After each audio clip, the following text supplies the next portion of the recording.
Welcome, ladies and gentlemen, to a brand new edition of the Hockey Happy Hour. We are live on A2DRadio.com. I am Matt Sinsudi, along with the Broken One, Rob Povia. Good evening to Philadelphia. Sporting his black Flyers Reebok Edge jersey. Who is that bad boy, by the way? Mikey Richards. Ooh, there you go. Since we're going to be talking some All-Star game past, favorites, I figured I'd dust something off. Might as well, right? Love it, love Yeah. it. Yeah. And we've got Mr. Switzerland, Mr. Blue Shirt, Mr. Broadway, Big Bad Brad Ryer. Greetings. You sound like you're about to say, take me to your leader. Welcome, ladies and gentlemen, to a brand new edition of the Hockey Happy Hour, brought to you by Specialized Physical Therapy, Dr. Paul Vidal. If you have any aches and pains, give the doc a ring. Maybe not a ring, but at least go to his website to make an appointment at www.specializedphysicaltherapy.com. And then after you make that appointment, head on over to either Burlington or Cherry Hill, New Jersey, and let his team of highly trained professionals take care of you so that you don't have any more aches and pains. Every now and again, after a long stretch of work or a really rough go of it sometime at the house, sometimes you're left with a little bit of pain. So you want to get rid of that as soon as possible. You don't want to deal with that for too long. And that's the place to go, Specialized Physical Therapy. And today's poll question, once again, brought to you by Baggio's Bread. If you have any big events coming up you want catered, or if you just want to get some good food and you're in the Mount Laurel area, they have the best stuffed breads, tomato pies, sandwiches, cutlets, meatballs. Mention A2D and you get 10% off of your in-store purchase. Can't beat that. And the poll question today is: the Flyers can sustain their positive play through the second half of the season. Agree or disagree, as we are getting through the All-Star break, and then we will start off in the second half of the season. Maybe the Flyers can keep the momentum going in the right direction. And definitely very big thing for the opportunity here. So I get what you're saying. Right. Hopefully the Flyers can succeed as they move forward here, but we'll see. Hopefully. I'm going to be on the negative train, though, tonight in regard to our face-off, and I disagree. I don't think they're going to be able to sustain this positive play through the second half of the season. It's not a big surprise. I've been saying it for the past couple weeks that, as this team starts suffering more injuries, starts getting thin in the roster, it's going to be hard to do what we did not expect this team to do, and that's be in the top three in the very tough Metropolitan Division. There's going to be regression. There's going to be regression with some of, as you're building young pups and, trying to shed those growing pains, but the Flyers have put themselves in a good spot. They can still vie for a wild card, even if they don't sustain the positive play through the second half of the season. And mind you, there's only 32 games left. They've already played 50 and they're at this stature, so they're a leg up in that regard. But I don't know. In the end, I think this is just part of a team that's rebuilding. As I said, growing pains as they're trying to establish, finding its identity while establishing depth. It's very hard with what's going on with the team right now. I'm sure we'll get into what was announced earlier today, even though it's just reprocessed garbage until we don't find out whatever's going on. But in the end, this team's down some men. It's going to be hard keeping things going. All right. Brad, how do you feel? You feel the Flyers are going to fizzle out here?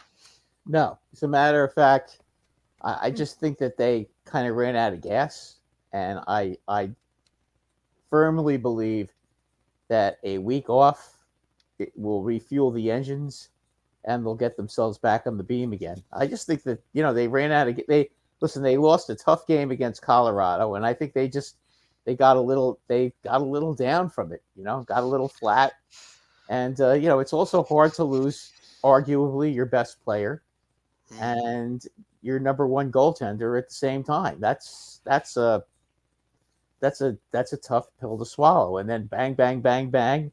All of a sudden you're playing top-notch teams, like Colorado comes into town and the Bruins come into town. And suddenly you have a 5-game losing streak. And I did mention before last week how important that Detroit game was It for them to was. come back and win. And I just, when they lost that Detroit game, I was expecting a disaster in on Saturday against the Bruins. I just was. I was expecting them to get shellacked because I just had a very bad feeling about that game. And you guys remember I made that comment last week that how important that game was, and they lost it. I think that this break comes at a perfect time for them.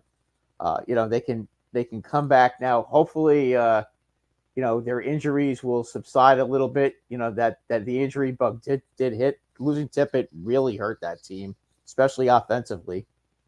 They're not going to be able to run and gun with anybody without him. That's for darn sure. Right. So at So, this point, I think also Urson all of a sudden gets thrown into the fire without any warning. well, And now at least he gets a week off. He gets a reset, and he can prepare himself mentally for what's going to be a few weeks at least where he's going to be the number one, and hopefully he can get his refine his magic, and the Flyers can go back and play better hockey. Look, their power play was getting better. Even with the losing streak, their power play still was getting markedly better.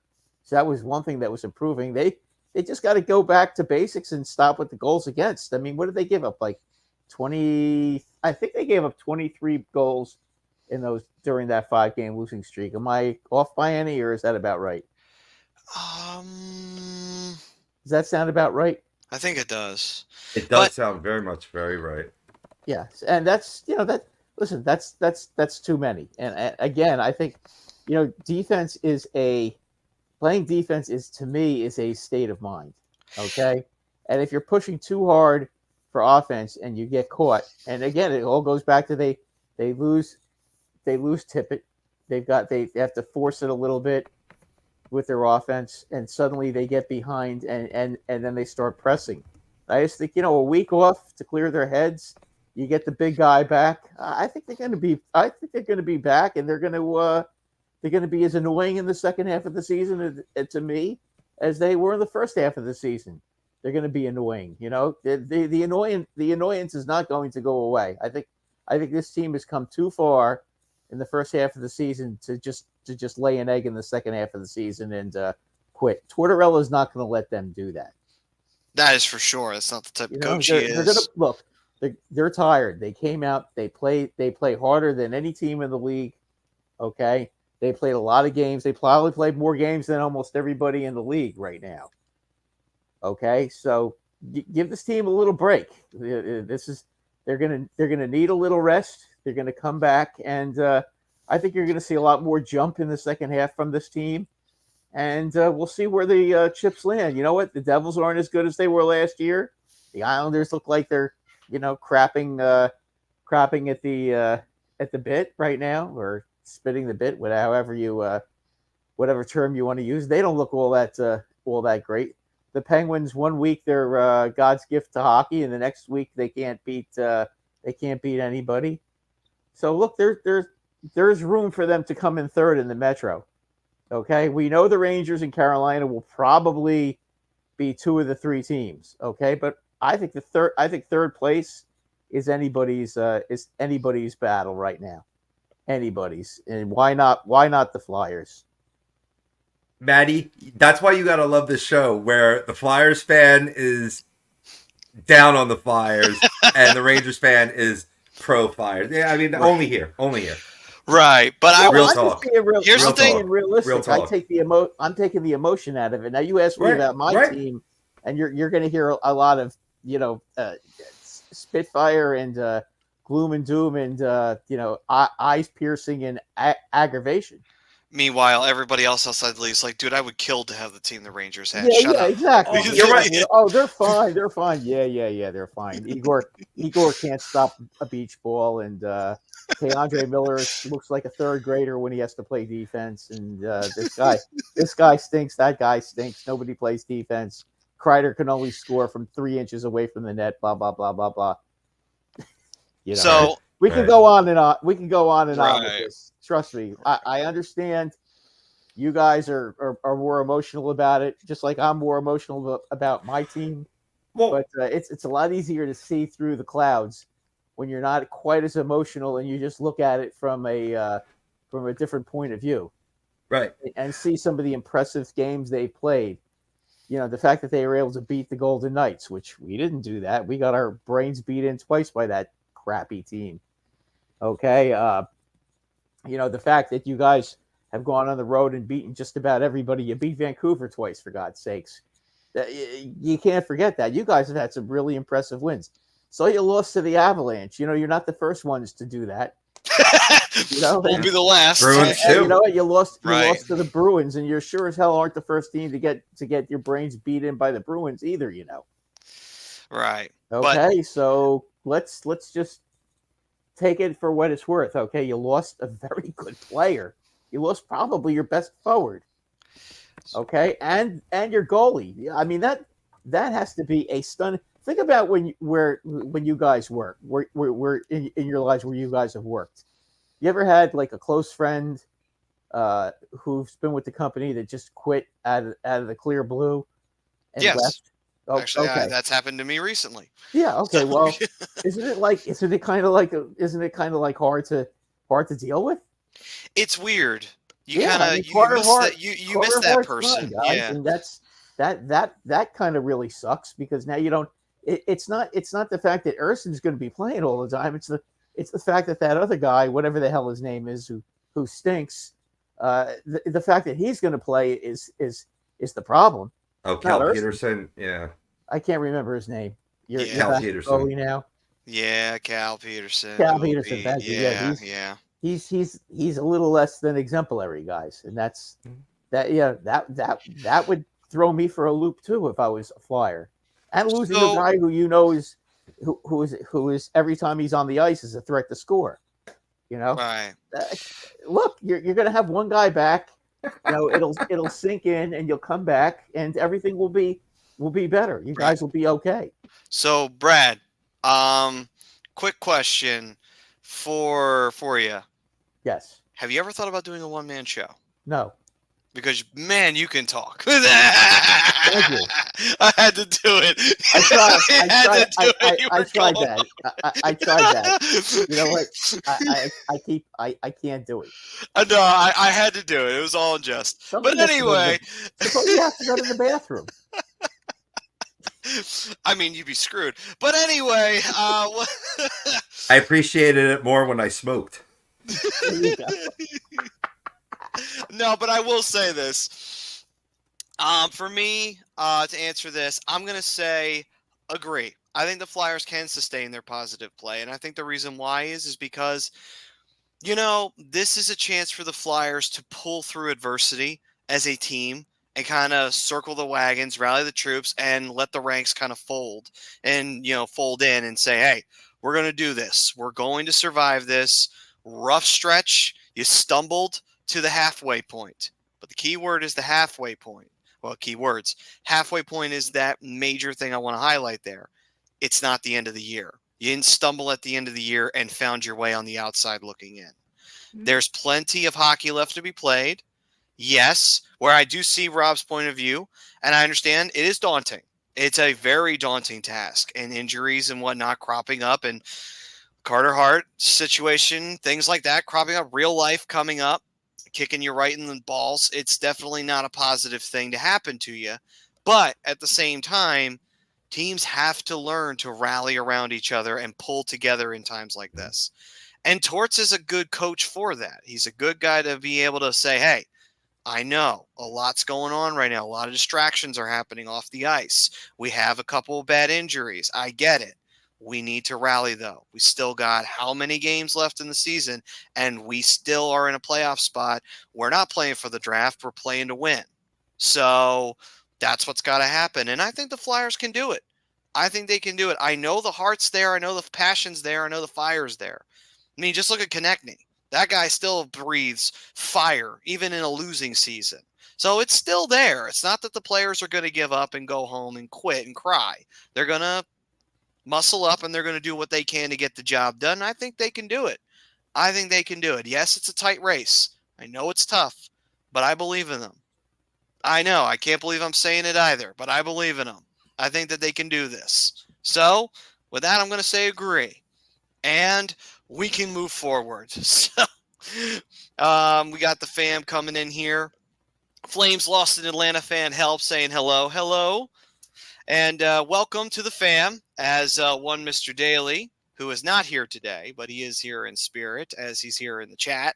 So he's saying welcome to the fam as we all are. And what's up, Dales? Wish you were here, brother. And he also says name one Atlanta Flames player, and I believe Kurt Bennett. What? Kurt Bennett, Tom Lysiak, Phil Meyer, Dan Bouchard.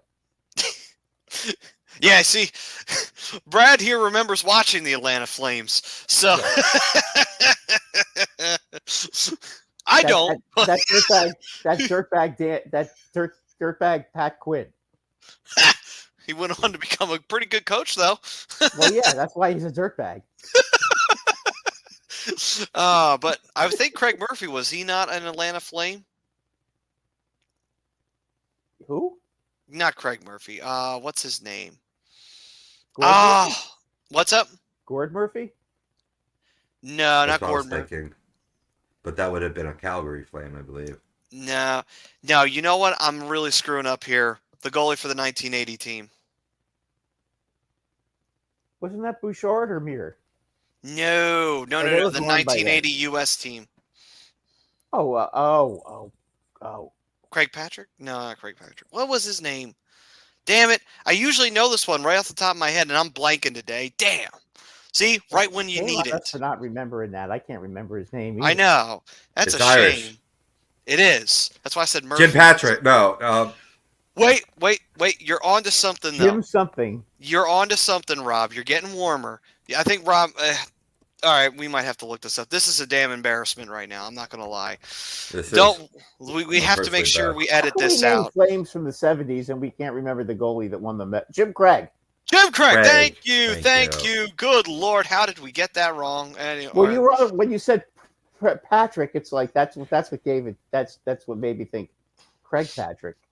Yeah, there we go. Oh, there you go. Yeah, but I believe he was an Atlanta Flame before. I think he was too. He was also a SEAL too. Yes, and he was a Maple Leaf, and I think that's after. Then he retired after he was done with the Maple Leafs. Well, everybody goes there before they retire. Right. At least back then they did. Yeah. Hey, Robbie, can you name one? No. Willie Plett? Willie Plett? He was a forward. He was a goon. Wait, are we talking about Cowboy Flat? No. Willie Plett. Not Willie Bob Plett. Not okay. Plett. Okay, because I was going to say. Plett. Pete with a P. P-L-E. Oh, because I was going to say, Flett actually wasn't that bad of a player, even though he could handle himself. Bill Flett was good. Yeah, he was a pretty good player. The Flyers fleeced L.A. to get him, too. You got a lot of good players from L.A. Yeah. But anyway, welcome to the fam, Flames Lost in Atlanta fan help. We are very happy to have you among the fam here. We have a few Flames fans here too, so you'll feel right at home. Goathead Saber saying, we got Flames fans added in. Yes. And he does go on to say this, and we should probably address this before we move forward. I hate to say, but Carter Hart is a nasty person. Was there minors involved? I wasn't, because I thought that was a separate charge. He's just getting charged with sexual assault. Isn't sexual assault of a minor? That's a different charge altogether, is it not? Oh, the girl was minor. He's innocent. Oh, she was. Okay. I didn't realize that. I believe so. See, the problem is that usually they distinguish that. They usually make that distinguishment when the charges are filed. Right, but I mean, until we get to the London and Ontario police are going to have a press conference on February 5th, then you're going to know the true nature of any charges being filed. Right now, they've just been requested, to come in. Like, he could be testifying, but the issue is, man, is that even if you weren't an infractor, if you were in that room, you abated, and that's going to leave a devastating mark on your career, and rightfully so, because if you're not stopping something from happening, you're just as guilty as doing it. Right, and it doesn't But matter if it's your friends or not. If they're your real, oh, sorry, Rob, didn't mean to interrupt. no. I'm just, that expression right there is saying that I don't like being a court of public opinion. Like, I didn't even want to, like, you know what I mean? Like, express my personal view there. It's like, I'll let things happen in the wash and then go accordingly. That seems to be what's the philosophy of the organization. Wait and see what Right. happens first. And we do, and that's the not thing fair. that It's not fair to him to just say he's guilty. Right. Blah blah. You don't know that. we have no idea. We won't know until we have information from the London PD. On top of that, as well, due process. It will have to go through the system in the court, through the justice system of Canada, which I'm assuming is similar to the States or to England. It will probably be one of the two. And at the end of the day, let the process play out. Let the due process go through. And quite frankly, though, if the Flyers were, as Flyers fan 95 said, do you cut ties with Hart? Even if he's not guilty, or even if he is guilty of a lesser offense of some nature, I kind of feel like you do have to cut ties with Hart, because it's like, why wouldn't you wouldn't want him on the team anyway? Because, and the simple reason why is, it will be a distraction from everything you wish to accomplish. Even if he is found innocent of everything, if you bring him back onto the team, that is going to follow you. And it's going to continue to follow you. And it's going to follow every single player that is involved in this. No matter what, whether cleared or not cleared, it will follow you.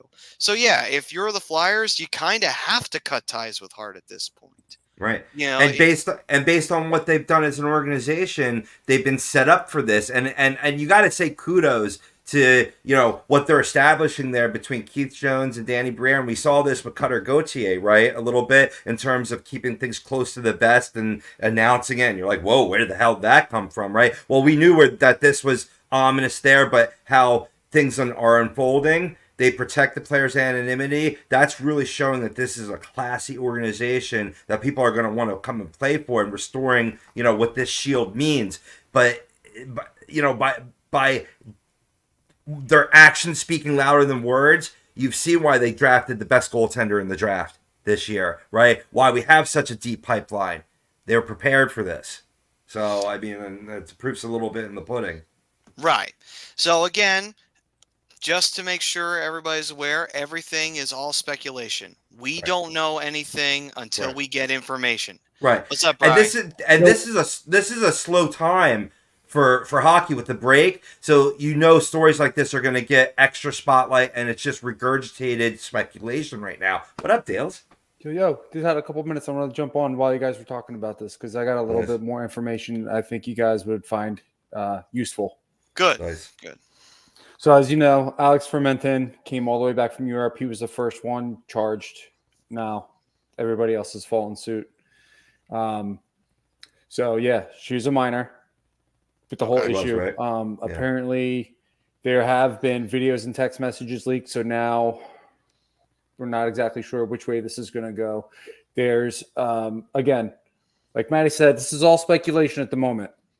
Apparently there's videos and text message of her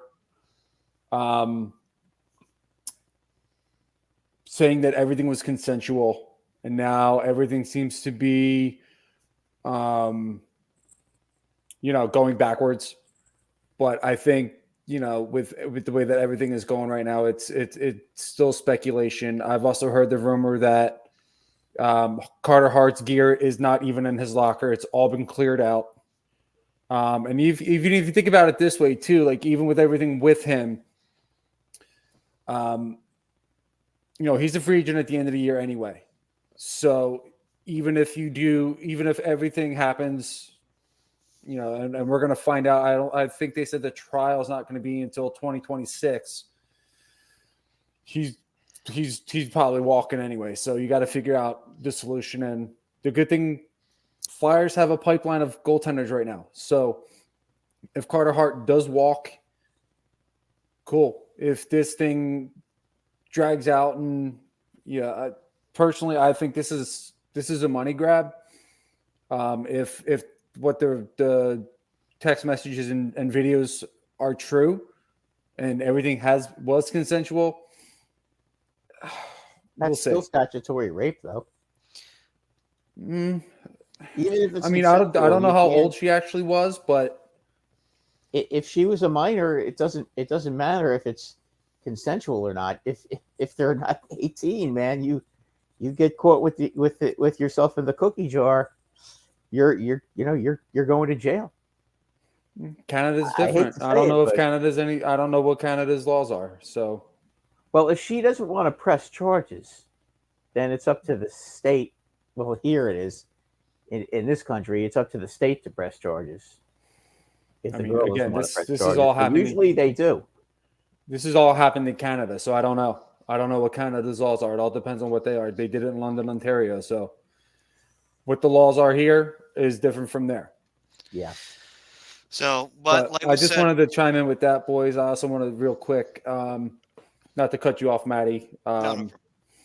Gonna disagree with the poll, honestly. I think I said otherwise in the chat, but I think that with this situation, the distraction, the break came at a perfect time. I think they are going to reset a little bit, but I think after the trade deadline, it's kind of. I think it's going to backtrack after the trade deadline because I think Steeler's gone. I think Walker's gone. Maybe you see Lawton dealt, although I don't think he has much value at the moment. But I think I don't see it maintaining. I don't see it sustaining. But I do think this team is going to continue to work hard. I think you're going to see the work ethic go through. You're going to get to see some of the results. But with the lack of not having two good goalies in net now, that's really going to affect the team moving forward.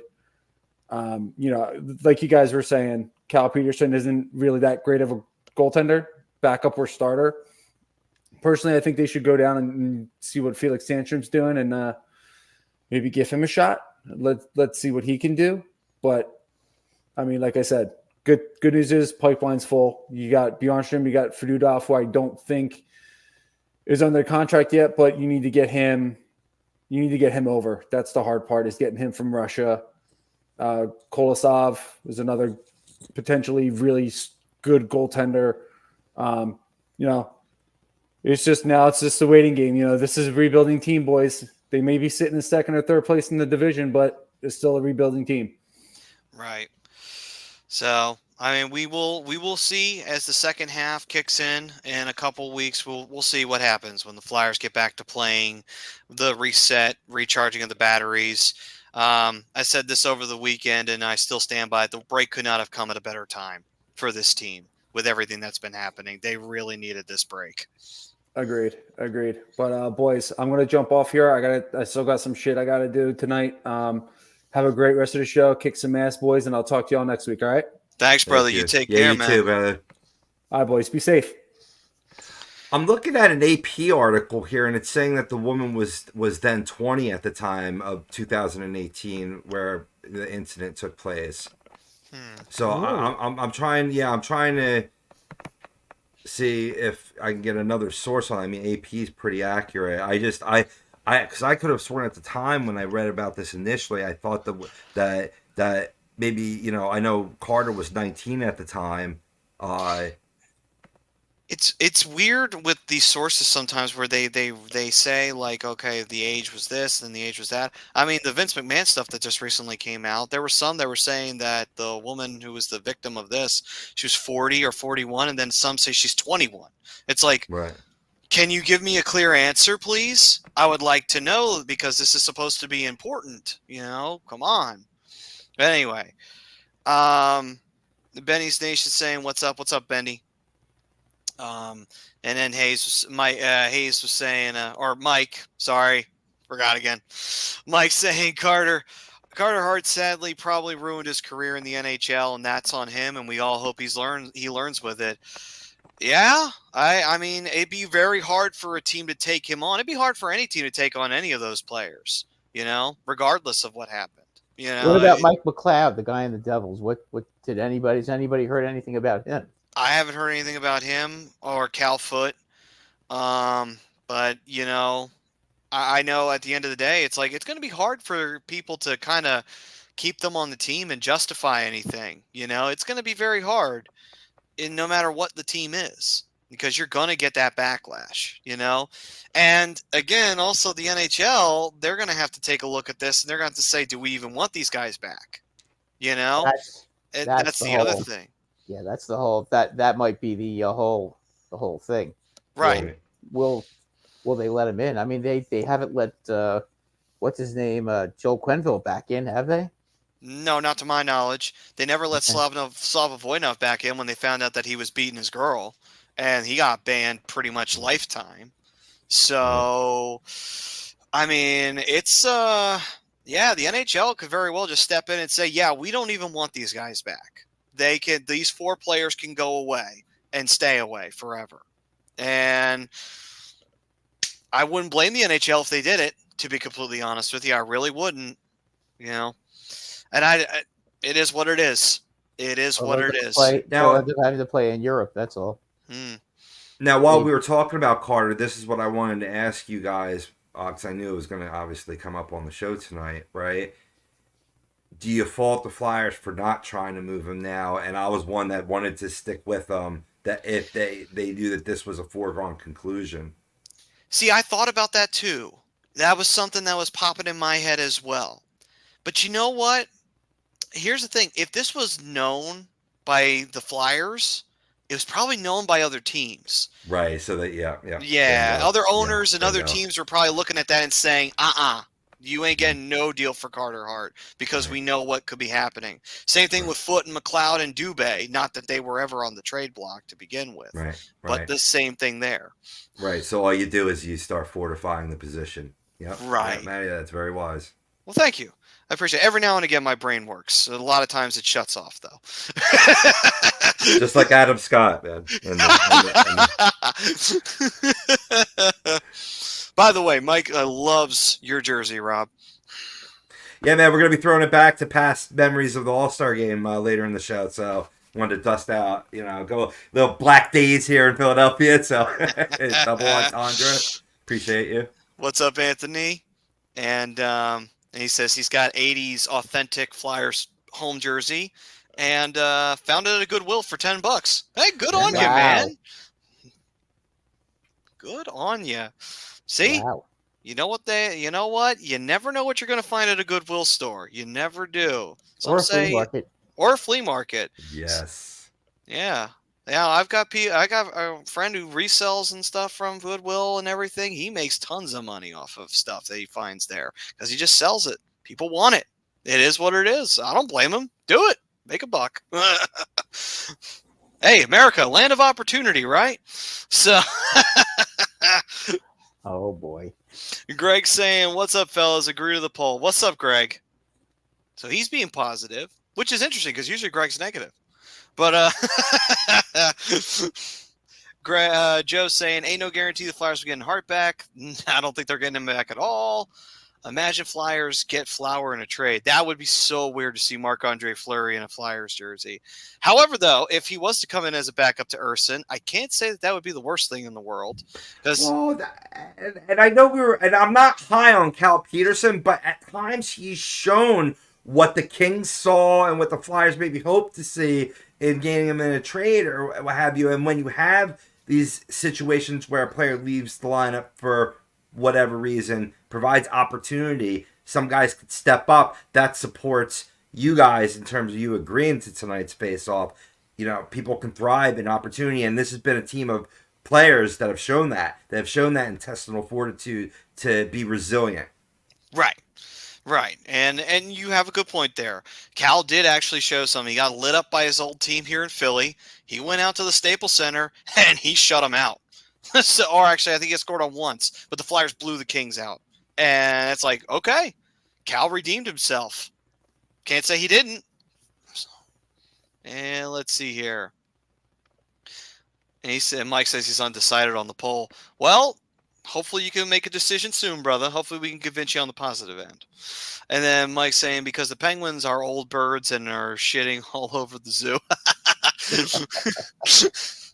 Yeah. That's why they went and grabbed a couple players, try to keep themselves alive. Like saying Mika Zibanejad, I would sign in a heartbeat. I could understand it. I mean, Mika Zibanejad, where is he going? yeah, I was going to say though, I don't think the Rangers are ever going to let him go.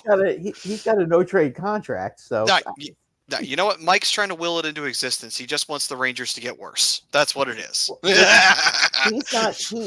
He has a no trade contract until 26, 27. It could be waived. Unless, yeah, he could, but he also makes what, 8-9 million a year. He's not that easy to move. It's not no, it's a good point. So, Vegas, get ready. He's coming. Anthony's saying Flyers will be okay, except Carter will be in goal for his new team. Huh. And Joe's saying, it's because the Flyers fans have been through this song and dance for 48 years. Difference is the Flyers' good play usually only lasts 3 weeks. This season, the Flyers played well through the first half of the schedule.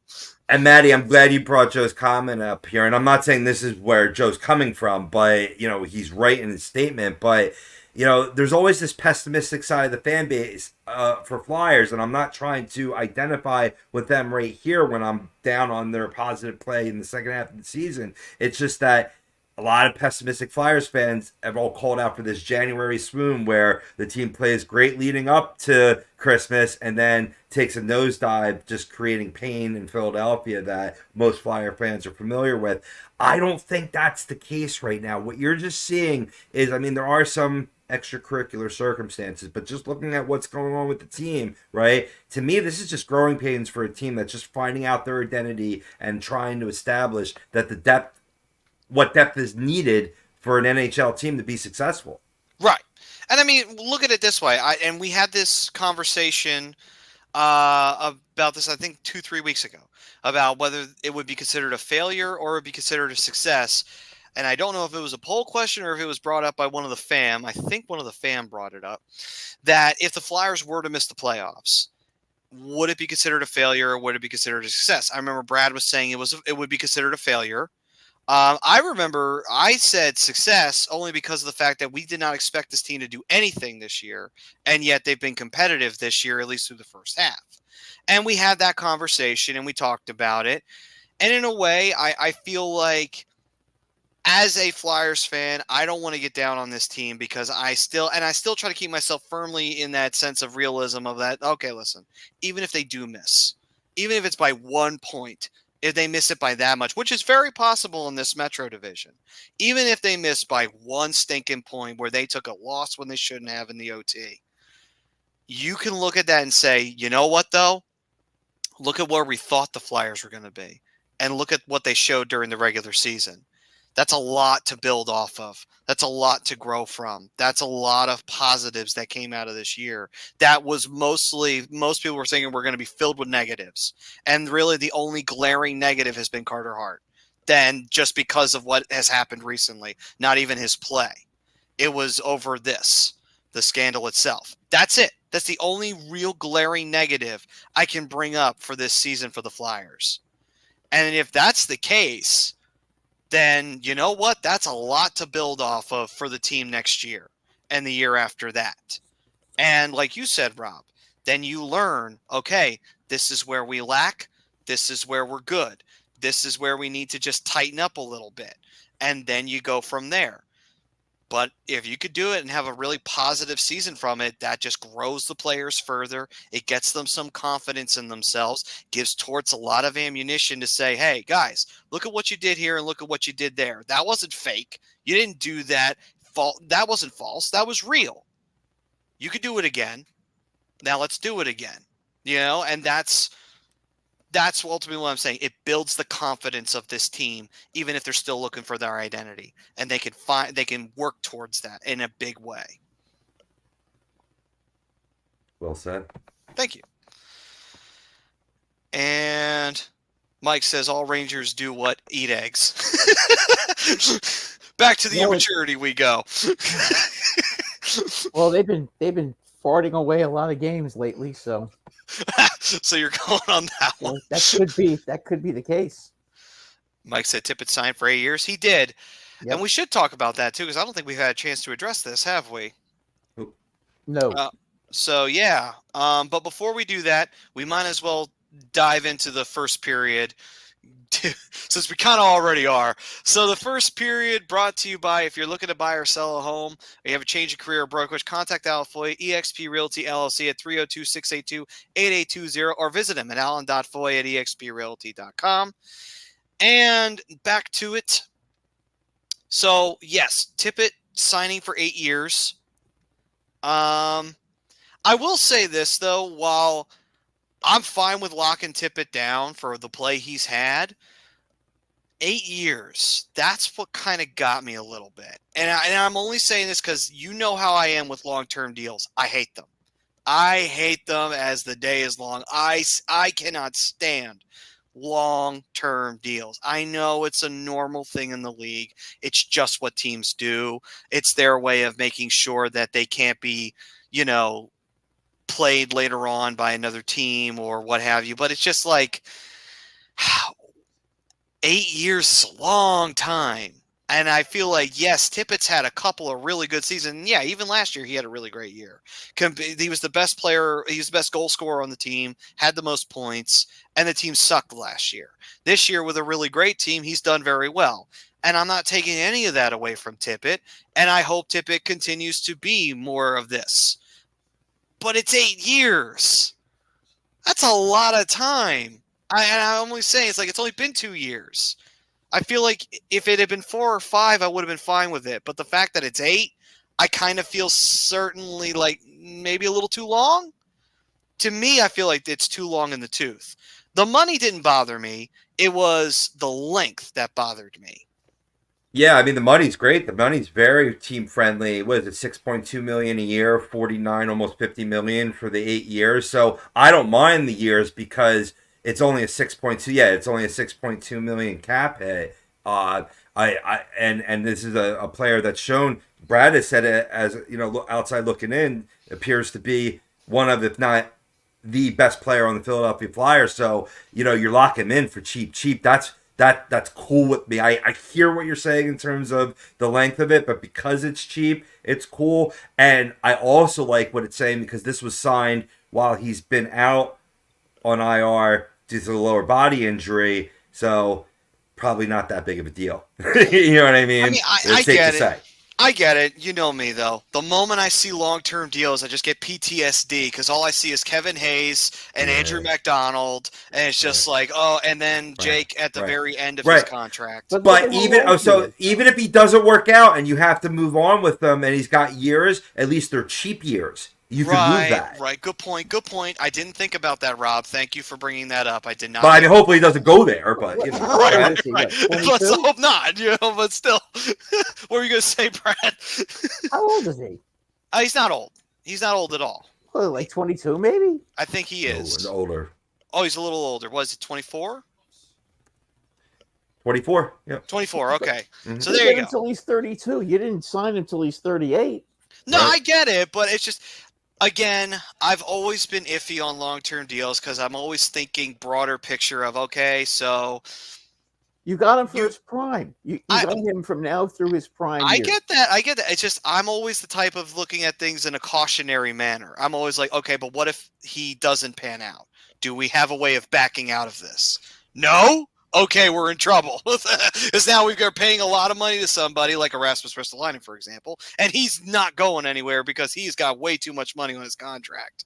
But anyway, maybe that's a little unfair to the guy who's only ever been playing his heart out for the Flyers night in and night out and proving that he's worth something like this. So maybe I'm not giving it a fair shake. I'll admit that. Maybe my PTSD is driving, my paranoia is driving this feeling immediately. But still, I fingers crossed that it's all okay. There are certain guys, Matty, that you got to sign. I get it. Especially when you're in a rebuild. There are guys you have to make sure that you have locked up. Just like how the Rangers went and they got Adam Fox signed. Yes. Okay. Would you do that? Would you do something like that? I mean, yeah, I get it. Cam York. If the Rangers did that with Adam Fox, Why wouldn't the Flyers do that with their best player? Yeah. You want to I keep get him. it. He's I get it. young.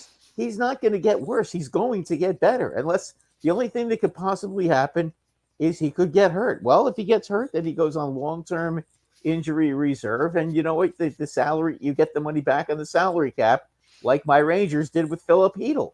That's true. That So is true. guess what? Now we have $5 million at the trade deadline. So you know what? Now we can go out and we can get somebody. True. It just sucks to not have Hedl because he was really good for a third line center. But you know, Sure. that there's always two sides of it. Don't forget that. If God forbid something happens to him, you could always put him on long-term IR and you can get somebody else. And then the following season, he's still signed. He's back. Okay. Yeah, no, again, I think it's just my paranoia. I think that's what it is. It's just my paranoia kicking in, and I just keep thinking disaster. That's the pessimism and the Philadelphia side of me kicking in right there. And it's kicking me, not for this year. I'm totally fine with this year. No, it's kicking me over a long-term deal. That's where it's coming from. But as long as he's young, right. It's okay.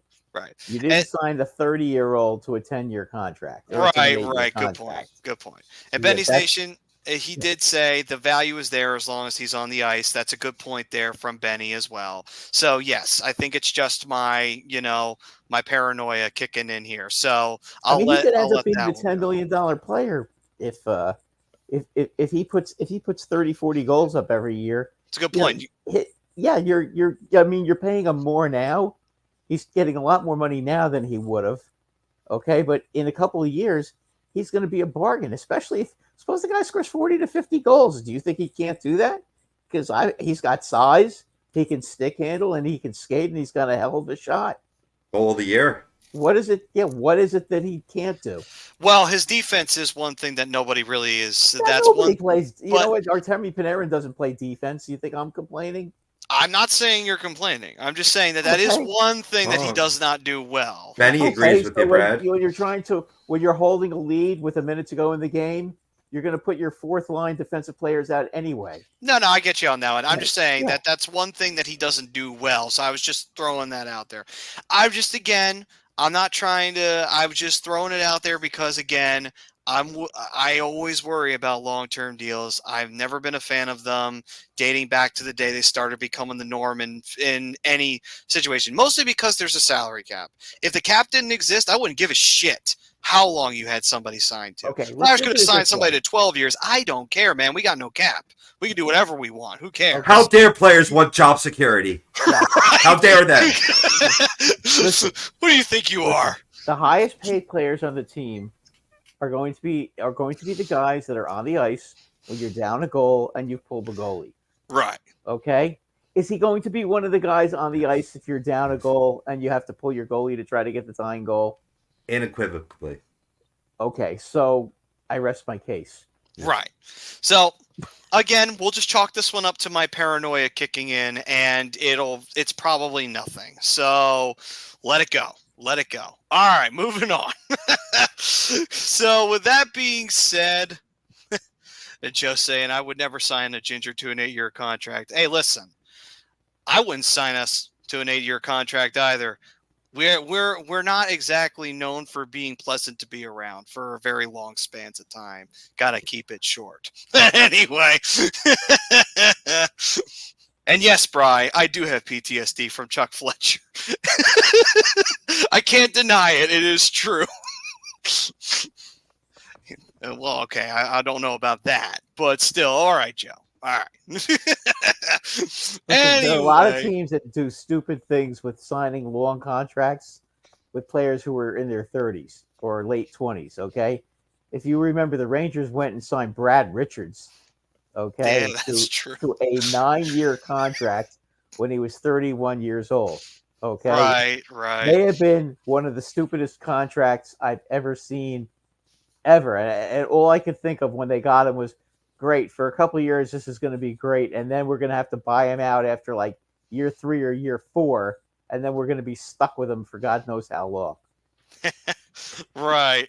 I get that. Well, they didn't do that. Okay? Right. They didn't do that. Okay. It's true. He's not Barkley Goudreau, who you're going to have to pay $4 million to for the next 1,000 years when he has 1 goal and 3 assists in 50 games either. Benny's saying PTSD across all sports, Scott Kingery. There you go. And then he also says, we may not care, but he who is the coach of this team demands two-way play. I mean, he's not, listen, if you want a baseball term, he's not Chris Davis, guys. and Benny's also I saying, like that. Yeah. You remember him, right? Oh, yeah. The strikeout king. He's still making money for doing Yes, he nothing. is. Or Bobby Bonilla. Yeah. See. Benny's saying, same with Drury, deal with the rags. Yeah. Oh, God. That was a bad one, too. And then Joe does say, let's not forget the Flyers, Risto, and Kevin Hayes contracts. Well, that's what gives me PTSD. So, Yeah, but they weren't 22, 23, 24 years old either. And Rich Delanen stunk. I don't know why you guys got him to begin with. I was slamming that deal the first day they did it. I was saying to Rob, my broadcast partner on the Sports Hounds, that he's a stiff. I never liked him. So just because he hits, he may hit, but he still has to play defense, which he's not real good at. He can shoot. I'll give him that. He's got a hell of a shot, but every time somebody goes in on him, if he doesn't hit, if he happens to miss him, they go around him a lot. So, Right. So Mike's saying, somebody get me a cheesesteak and gritty to deliver it. We need this man to pull Jason Kelsey and go on the ice for 80s commercials. Huh. You know what? I've been studying Jason Kelsey's method. I've been watching that Tide commercial. My eyes are watering. But anyway. By the way, did you see him at the Kansas City game? Shirtless. That was hilarious. That was hilarious. Only 1,000 times. Right. That was funny as hell, though. It's like, you know what? I got to admit, and I love it, too. Even though his team got eliminated, he's right there cheering on his brother. Good for him. Good for him. So let's see. Brian saying Kelsey is the man of the people. That is true. Can't deny that. Yeah. If it wasn't for his wife, he would have went through a table, Bill's Mafia style. Yeah, that's true. Oh, that I did not know. Actually, I did not know that. Yeah. But as all the athletes are, they're pretty. They support each other really well. You don't see it in most cities, even other major markets. Yeah, I mean, Bryce Harper's at a lot of Eagle games. Yeah. I don't know if he's at Flyer games. I couldn't tell you that, or Sixer games, but he sure as hell seems to show up at the Eagle games. Yeah. So they do that. That's what these guys do. A lot of Flyers show up at Phillies games all the time. Yeah, they're sport. Listen, a lot of these guys are sports fans. That's what they do. I mean, the couple games I went to, Bryce Harper was there for the game against Carolina, and then when the Flyers were playing the Penguins at that home and home, Bryson Stott was there. So that was two Phillies right there, and they were front row. They weren't in a press box either. They were sitting right in the front at rink. So it's like, you know what? I love that. They're out there among the fans. They're not in the press. Sure. Yeah, I mean, how many times have you seen, if you watch the Knicks, how many times have you seen Aaron Judge and Anthony Rizzo and DJ LeMahieu at the Knicks games together? Like every other game, it seems. The answer is 0, because I never watched basketball. Well, okay. Well, yeah, you still, you still, they're there a lot. They're there at a lot of Ranger games too. By the way, I accept it as truth. Yes. So I got to ask you guys this question before we dive more into the second half preview. Mike wants to know, better celebration, Utley or Kelsey on the mic? Probably got to be Kelsey. Yeah, Kelsey. Yeah. I mean, world fucking champions? I mean, come on. That's pretty priceless right there from Utley. You got to admit that at least. Yeah, but the costume Kelsey wore was unforgettable.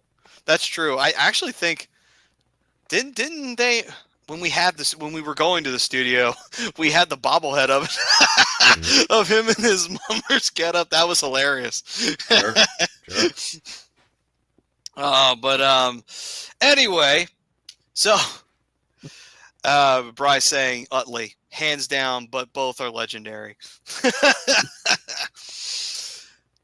All right, so let's talk about the second half. And the second half that we have been talking about on the poll, whether we think that the Flyers can pull through and keep their playoff positioning as we move forward. So after the first half, Flyers, let's just say they've had a bit of a crunch schedule going into the All-Star break, which I don't think helped anything. Joe did mention that earlier, and he is right. The schedule did not do us any favors when we were getting towards the second to the halfway point. So, yeah, I think they're tops in hockey with 50 games played, only having 32 on the other side of the break. Now, mind you, though, they play a lot of heavy-hitting teams on the other side of the break. It's going to be a gauntlet of a schedule. It gets lighter I was looking at it in advance, Maddie. It gets a little lighter towards the end of March into April if you're trying to squeeze out those last couple of points for a playoff spot. Besides 2 games against the Rangers, they're playing a lot of beatable teams like the Blue Jackets and the Capitals. So, we'll see. Yeah, I mean, it's going to be an interesting challenge for the Flyers. I mean, because looking at the schedule here, I mean, they come out of the All-Star break and they've got to face Florida, who have been hot all year. They got to face Winnipeg, who have been dominating their division, albeit though they shut out Winnipeg in their building. So, also, I don't think the Jets are going to forget that. So they might come at us with a little bit piss and vinegar in Philadelphia. Sure. And then they got to play Seattle. Seattle's a weird team. You can't really gauge them. You don't know if you're going to get the good Seattle or you're going to get the bad Seattle that night. So they're kind of a toss-up. You don't know. Arizona, you can't sleep on the Coyotes. They actually have been playing pretty good this year, so you might get a really tough game out of them. And the Flyers also embarrassed them in their building after they shut out several teams. So there's that. They also just beat Carolina a couple of weeks ago, so there's that too. So right. I mean, when they're on top of their game, they can be a real pain in the ass. Right. So you can't sleep on Arizona, not this year. Toronto, they're going to be in Toronto. That's not going to be fun because you're only going to be facing the top scorer in the league in Austin Matthews in his building. So that's not going to be fun. No. Then you got the Devils, and that I believe that's the Stadium Series matchup, and that will be interesting. Oh, do you have a lot of division games left? That's going to be key. That's very important. Well, let's see here. So far through the schedule, I've only seen the one, which is the Devils, then the Blackhawks. It picks up after that, I think. Oh, okay. Yeah, I'm seeing it now because after that Blackhawks game in Chicago, they take on the Rangers. Then they take on the Penguins to finish out the series for the season. Then they play Tampa, not division, but East. Washington. Yeah, okay. If they can win these division games, and you know what, a lot of these teams are really going through the same kind of thing the Flyers are. They've all the teams in the Metro, especially mine, I've been up and down all season. So you never know when you're going to catch these teams. Right. And looking at this schedule, we've got a lot of a very heavy Atlantic division back end here, it looks like, because I'm seeing a lot of Buffalo, Columbus. Well, not Columbus. Oh, no, Columbus, yeah. Because Carolina's in. No, I'm wrong. Columbus is in the Metro. I keep forgetting that. Detroit is the one in the Atlantic. Florida, you only Tampa. have one game left with Detroit, so. Yes. Actually, do we? No, I'm not seeing Detroit on here. I think we're done with them. Thank God. Yeah. I'm seeing a lot of Atlantic teams. Oh my God, we got Boston twice coming up. Jesus, not looking forward to that. What about Ottawa? How many games do you have against them? One more, and it's in Philly. Montreal. Montreal. It looks like just one, and it'll be at the very tail end of the season when there's only like 4 games left. Buffalo 1. Boston twice, Toronto 3 times. we're finally going to have the season series between the Rangers and the Flyers. So it took this Yeah, nice. long for that to get It's nice of going. them to make us wait till February to play game 2. I mean, Right, the end of right, February. I mean, come on, guys. We haven't even right. played the Islanders yet. And it's the same thing with Washington. We're finally going to get some games against Washington, which we hadn't had for the most part during the first half of the Right. Hey, season. listen, you win these games against the Metro. Those are going to be the key games. Okay. I mean, you play 500 against the teams in the Atlantic, and you take care of business in the Metro. You have a very good chance to make the playoffs. Right. And Benny's does say they have to win these division games in regulation. Don't need those 3-point games. Absolutely. Yep. You want to deny that. Yep. If you're going to win both points and make sure they don't walk away with any. Yeah, Mike, Giroux got 700 career assists, so good for him. Yeah, G. I mean, hey, listen, he scored on us, so it's like, yep, that's G for you. He's still got that touch, even against his old team. I think he But scored on us anyway. the other night. Oh, well, he's always loved to score on the Rangers. Yeah, So, he you know, does. nothing's changed there.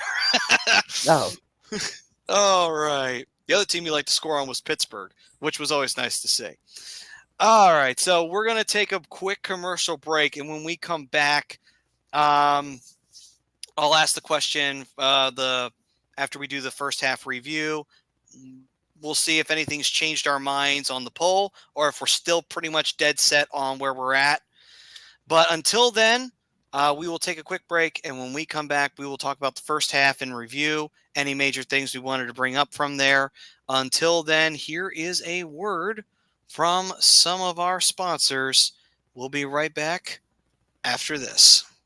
Royal Billiard and Recreation, proudly celebrating 40 years and our new, bigger showroom. Twice the size and twice the fun. More pool tables by Olhausen. More dartboard sets, including custom reclaimed backboards. More bar and kitchen stools that can change a room. And more bars, including pre-built and custom. Hot tubs, skee ball, shuffleboard, outdoor, and fun. Royal Billiard and Recreation, your ultimate game room store. Now located on Bethlehem Pike in Colmar. Hats.com is the premier destination for quality and fashion-forward hats and more, with designs for every style and trend. Locally based and run by Philly sports team fanatics, Hats.com can help you elevate your hat john. Utilize the easy-to-use guides at Hats.com to find your perfect size and style, and shipping and returns are free. Hats.com. Find yourself in a hat. Use code Philly for 15% off your order. Hats.com. In our family, food is our daily bond. My Nonna, affectionately called Mama by many, found solace and joy in the kitchen, sharing her love through delicious creations. She turned her culinary passion into a flourishing business alongside her husband and sons in 1983.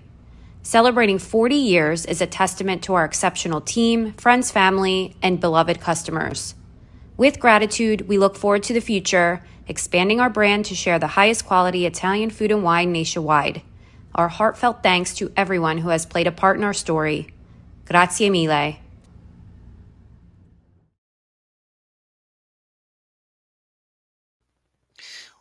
Welcome back, and we roll into the second period with the first half review. So, gentlemen, in particular, after what was probably one of the best first halves the Flyers have had in a good long while, even when the team was routinely making the playoffs, what are the main things that you've really noticed about this team in terms of, like, development-wise? Like, what are key things that you like to highlight from this first half of the regular season?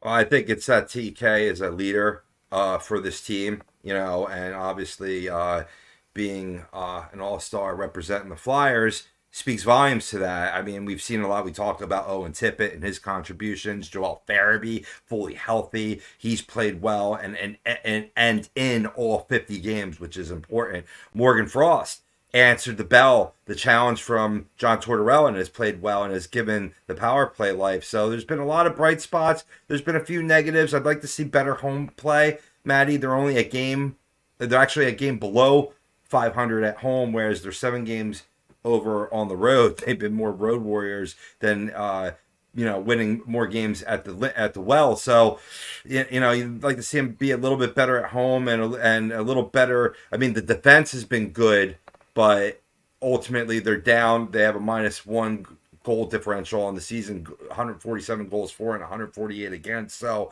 that could be a little, hopefully get some more goal scoring in the second half would be key. Right. I mean, honestly, I will say another thing that I wanted to highlight was just the exceptional play of Sam Ersson, of him establishing himself, and obviously it's now no longer a debate who's the starter. It's going to be Ersson moving forward.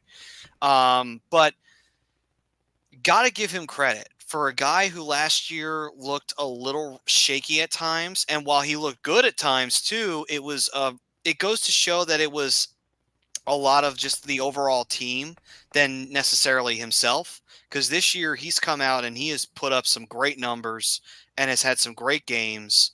And, I just want to highlight that, give him some credit. He may be the starter now by default, but to say that he wasn't even in the debate of it would be wrong, because he absolutely was. And he earned that this year. Yeah, and it's also resulted in a first-year player all-star team selection, so that's something to hang your hat on. I mean, 3 shutouts on the season. He's shown that he's could handle it. I mean, of course, right when he's got to be the lead, he has a poor game. So that gives a little shot in the arm to the confidence there. But overall in the season, you're looking at goaltender 260 goals against. The save percentage is dipped below 900 though at 898. So I mean, he had a couple rough starts in the beginning of the year too. Some of that's indicative of it, but it'll be all about, can he burn the load starting not in a tandem, but a majority of the games now that it's him and Peterson, as Brad alluded to earlier. Right, but 898's it's not too rough. You could get that back up. You have a really good game. Sure. Maybe a good 1-goal game where you only give up the one. You're right back there. And everything's kind of back under control a little bit. But yeah, it'll be a challenge. As we said, adversity is now here, and it's found its way to the Flyers. Now they got to rally around and get through it. But, that's one thing I would like to highlight. Owen Tippett's play has just been beyond astounding. He got hurt, so that's one thing. But you know what? If Konechny had not been chosen as the All-Star, he clearly should have been the one. If it isn't TK, it would have had to have been Tippett. I don't think could we even suggest anybody else? No, he'd be it. I mean, you listen.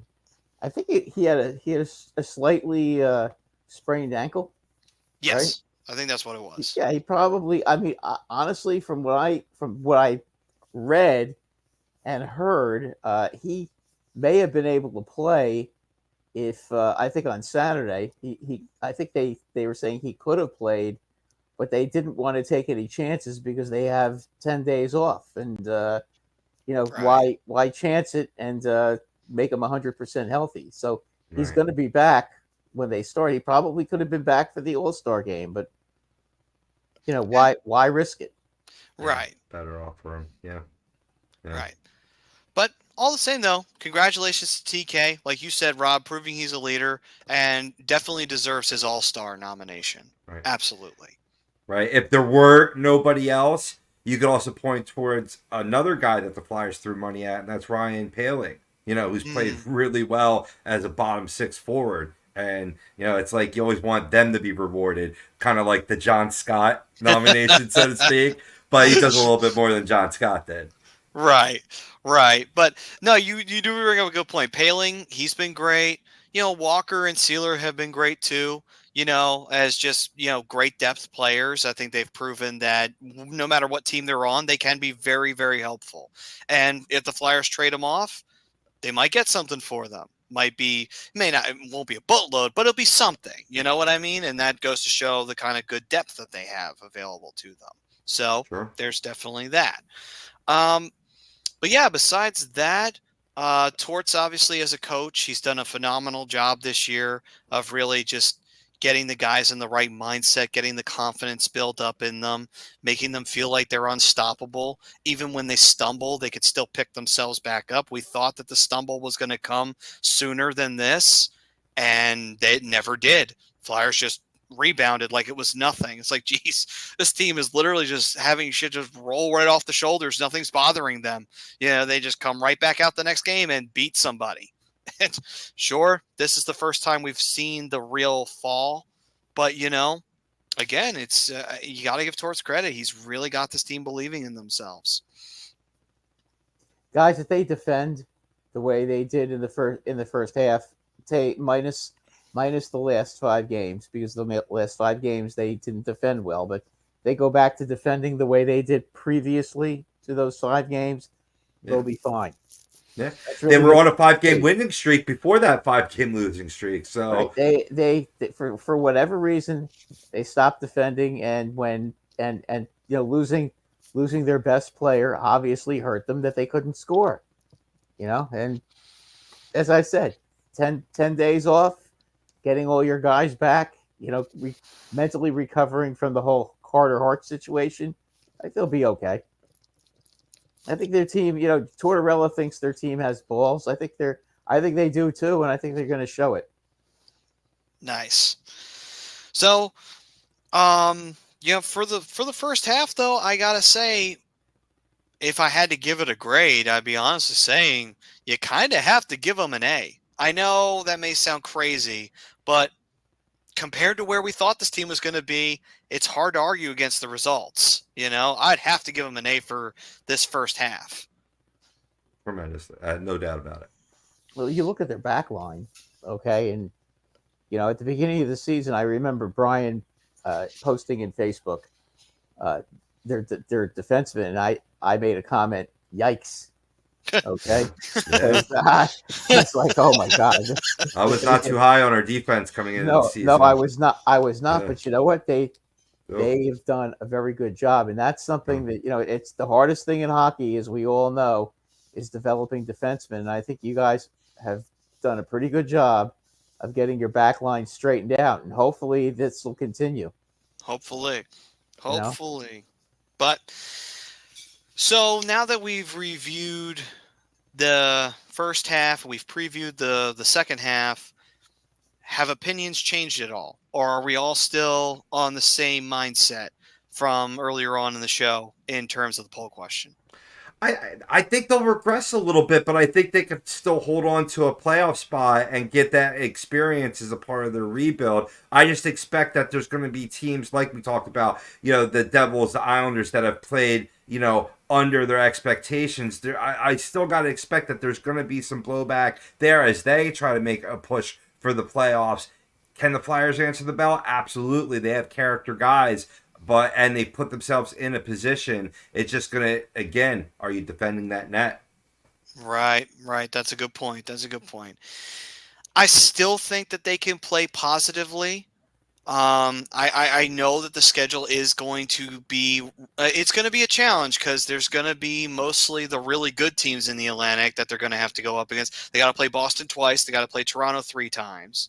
They've got challenging opponents in New Jersey they still got to deal with. Washington, you're going to have to face twice, and Washington can be annoying when they want to be. And again, there are some teams you just don't know what you're going to get. So you might get a good team that night. You might get a team that's really not feeling it that night. So it's going to be an interesting second half for the Flyers. There's not many bad teams, quote unquote, that you're going to be going up against in this second half. Not really that many bad teams in the league right now, guys, other than the Ducks and the Sharks. Who's really bad right now? I mean, you could say Chicago, but Chicago does have fight to them. They don't just roll over. They got and the play dark. dead. Right, and they don't roll over and play dead. They make you earn it. So, you can't go in there lackadaisically and expect to walk away with an easy win. You do have that to against them, nut up a little lose. bit. Right. So, I mean, that's, again, you're not seeing many of those teams. Montreal, Chicago stand out for a reason because in San Jose, those are the only teams that are bad teams, and everything but else. The Flyers, even Montreal has been playing better though. Right, they have still bottom of the barrel, but they have been playing better. They've been, but they've won a few games lately. They've been playing better for like the last month and a half. Go ahead, Rob. No, I was gonna say they're not the Sharks and they're not the Ducks. Right. Hold on, Rob. No, in terms of the Canadians and the Capitals and the Blue Jackets, the Flyers faced them a few times towards the end of their season. Gotcha, Brad. What were you gonna say? No, they're not they're not the Sharks or the Ducks. Right. I mean, they got some NHL talent on that team on their teams, and they're not that bad. The Canadians really aren't that bad. They've got some talent on their team. It's true. Joe saying, don't let this 5-game skid become a 10-game skid. Play 600 hockey rest of the season with a couple of OT losses. Finish 5th and 6th in the conference. Maybe still around in the quarters, but probably get bounced in the first round. Maybe. I mean, even if you get bounced in the first round, that is absolutely okay. Because again, we're looking at a team that we thought was going to be at the bottom of the standings. Playoff experience is invaluable. Very much. And Mike's saying, what's your thoughts on the Canucks season so far? Are they good enough to win the Cup? Man, honestly, they are playing like it. So I can't say that they're not. I think they are. But the thing is the Western Conference, are they going to run into one of the bigger teams that's going to knock them out? Obviously you have to worry about Colorado. You got to worry about Vegas. They are not fun teams to go up against in the playoffs. They are very hard to get rid of those two teams in particular. And Dallas can be dangerous if they want to be. I know here in Philly we might not believe that, but it is true. Okay, so with that, any other things we wanted to bring up in terms of the reviewing of the season and the preview of the second half? Okay. No, I'm good. Good. Okay, cool. So we will move on to the third period, and the third period tonight brought to you by, if you are looking to get away and you just need a vacation, because sometimes you just do, Alonzi Travel, specializing in creating the vacation of your dreams, whether it's Disney, Universal, wherever your heart calls to. Let their talented team of travel experts create a custom vacation for you. Go ahead and hit up Ritz and Chuck's when you go there, because they're the two that are the travel experts here at A2D, and they'll take care of it for you. All right. So the All-Star weekend, like we said before, Konechny being named as the All-Star representative for the Flyers, Urson leading the rookie All-Star team. What did you think of the jerseys for this year's All-Star game? Did you like them? Did you hate them? How did you feel about them? Brad's not a fan. I get a very Blades of Steel vibe from them. Is that a bad thing or good? Because I don't think that's a bad thing necessarily. Yeah. I'm not. I don't know if it's a good thing or a bad thing. I think I would much rather in any All-Star game for any sport, I'd rather the players be wearing their team's jerseys. I just old school like that. That would be interesting. Kind of like how in the Pro Bowl they wear the helmets for their respective team. Kind of in the same vein as that a little bit. Right. Yeah. So I mean, All-Star weekends here. Be fun to see. See if the Metro wins. Right. Albeit though, my money's on the Atlantic if Austin Matthews is leading the way. If I had to choose. And that's the thing. The format's all different, right? This year, and there's $1 million prize on the line, but you don't have the divisions. You have like the team McDavid and whatever. So yeah, I guess you kind of have to have uniform set, or else you wouldn't know who the hell's on your team. Good point. I forgot that they were changing that from the divisions, but yeah, they're going to be drafting the players tomorrow out of the player pool, I believe, February 1st. Gotcha. Yeah. Well, like I said, I think whoever drafts Matthews wins. That's going to be my personal hot take on the whole thing. Matthews just going to put up 5 goals in the All-Star game for the hell of it. He just might. Oh, so anything else you guys wanted to highlight on the All-Star weekend? I mean, I was looking back at some favorite moments, skills. I don't know if we have enough time to get into it though, but I was going back down memory lane for the 4-for-4, accuracy shooting, Ally Afraidy with the hardest shot. I know Brad remembers that. Oh yeah, Messier hitting all 4 plates in a row. Yeah. Yep. That I remember that one too. But Ally at Brady, boy, could he shoot! I mean, How about McGinnis? Remember him? Oh yeah, he broke the glass, I think, in a regular season game. I can see why. What was it? Off of Kelly Rudy's helmet. Right. I think didn't Ray Bork have like 100-some mile-per-hour slap shot in one of the skills competition one time? He was famous. He was the first 4-for-4 guy, and I think he won it like 8 times. Yeah, he won it 8 times. Of course, our favorite was JR doing it as a flyer. Right. That was cool. I remember the skating competition. Phil Kessel took off and just flew around the rink. You're like, Jesus. And it's like, and you think about Phil Kessel and you look at him, he's like, how's he fast? And he is super fast on his skates. It's like, Jesus.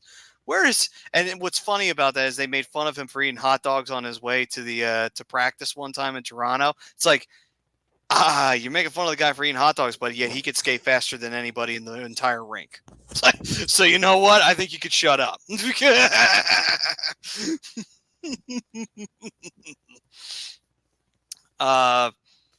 So let's see here. The goaltending skills competition. Yeah, that's always interesting to see.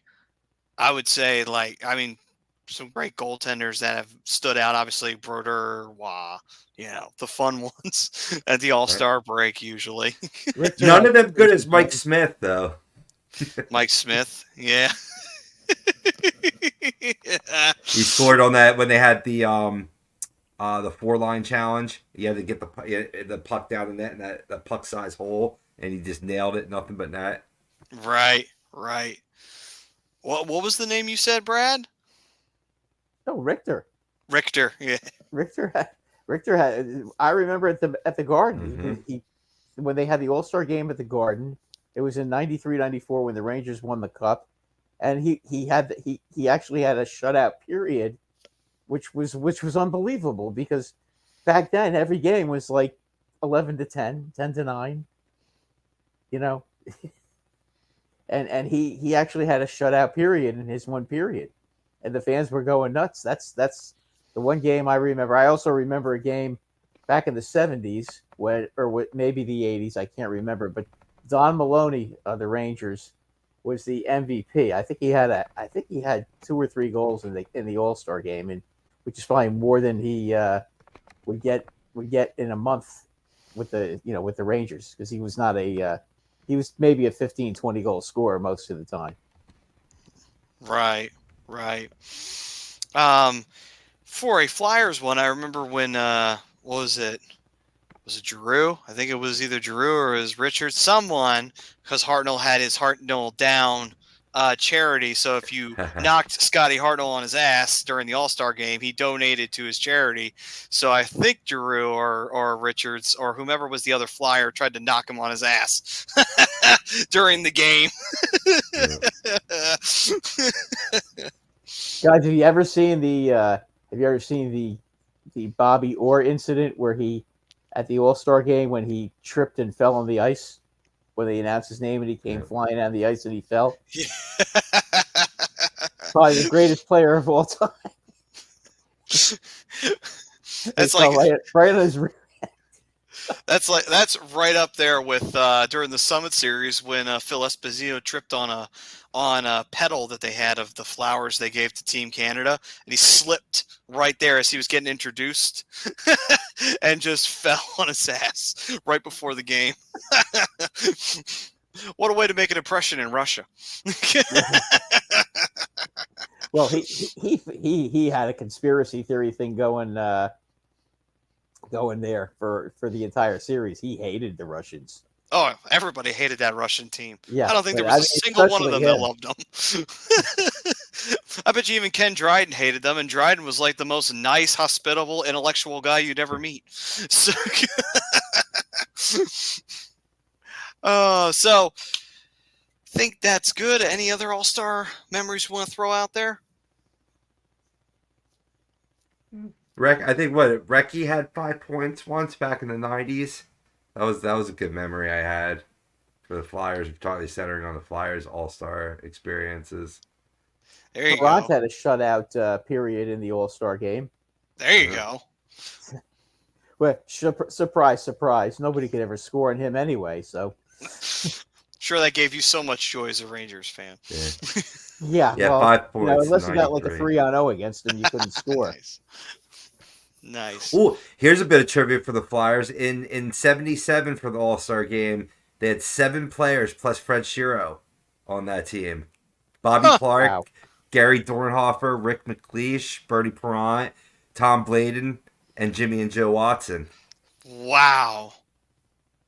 That's almost the entire team. That was a hell of a team back then. Yeah. So for anyone out there who thought the bullies were just guys beating people up, they had the skill too on top of it. Oh, their top 6 was good. They just also could fight. They had a bunch of power forwards. It wasn't just like one.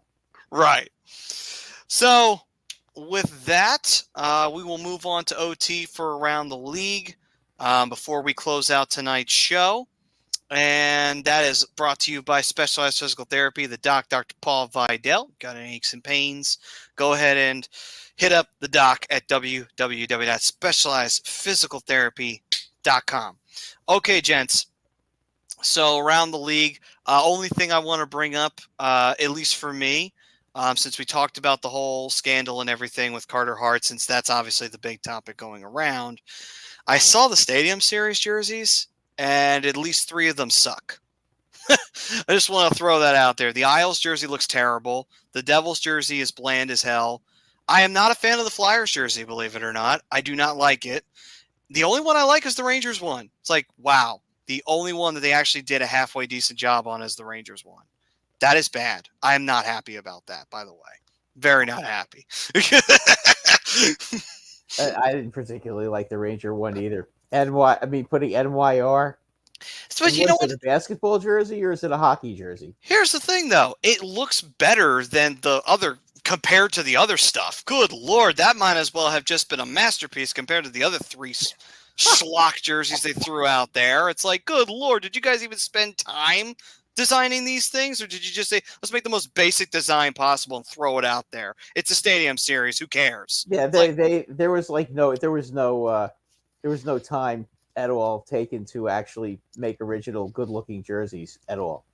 It's not like you even have the excuse of, well, we're doing the reverse retro and we got to do all 32 teams. Like, okay, I can give you that one. You lose 4 teams, creativity on that. Yeah, it's 4 teams, really? and you know when the event's happening. Come on, it's right? Like, and you know they're all teams that it's pretty easy to come up with something. You know, it really is. Right.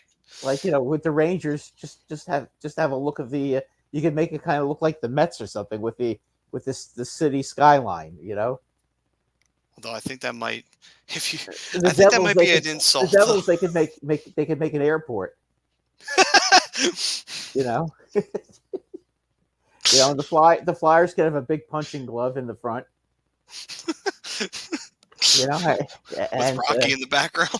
Yeah, and the Islanders, you know, they could have the fishermen with the fish getting away, or getting pulled down by the Kraken. Yeah, there you go. I mean, or you could just have a picture of Mrs. Paul chasing little chickens across the road. There you go. You should be a jersey designer, Brad. You missed your calling. Robbie, was there anything you wanted to bring up for Around the League, brother? Nah, let's let the birds of feather come on in and take this show over. All right, man. So, yeah, that is next, Birds of a Feather. We thank everybody for joining us for today's show. For everybody out there, we hope you stay safe, you stay healthy. And, yeah, so next week we'll be back. It'll be the All-Star break, so there won't be any Flyers game to talk about. But, hey, you know what? We'll figure out something to do. Trust me, we always figure out something. We could preview their next game. Absolutely. Or the fam will give us something to talk about for hours on end. Until then, though. No. Well, the Flyers will be playing the Panthers next Tuesday. Oh, That's right. really? Oh, I missed it, Yeah. actually. That's right. That's going to be a very interesting game. Yeah. That's right. I forgot. It is only I that thought short so. week. I keep forgetting how short the Bobrovsky All-Star break can be versus the sometimes. Flyers. Well, the All-Star game's on Saturday, not Sunday. Right. So Right. Good point. Forgot about that. The draft Apologies. is tomorrow, Wednesday. The skills competition Friday night, and then the game Saturday. And then is the NFL doing the Pro Bowl on Sunday or whatever? People They have a actually skills watch that? competition now too. And the Do flag People actually football. watch the Pro I Bowl don't know. anymore? I have no clue about the Pro Bowl, honestly. Isn't there like a flag football game now? I think that's what there is. Yeah, it's a skills competition, and then they have a flag football game. But anyway, Birds of the Feather, they'll tell you all about it. Right. We gotta get off. We gotta run. All right, guys. We will see you next week right here on A2DRadio.com. Birds of a Feather's coming up next. Peace and love, everyone. Stay safe, stay healthy out there.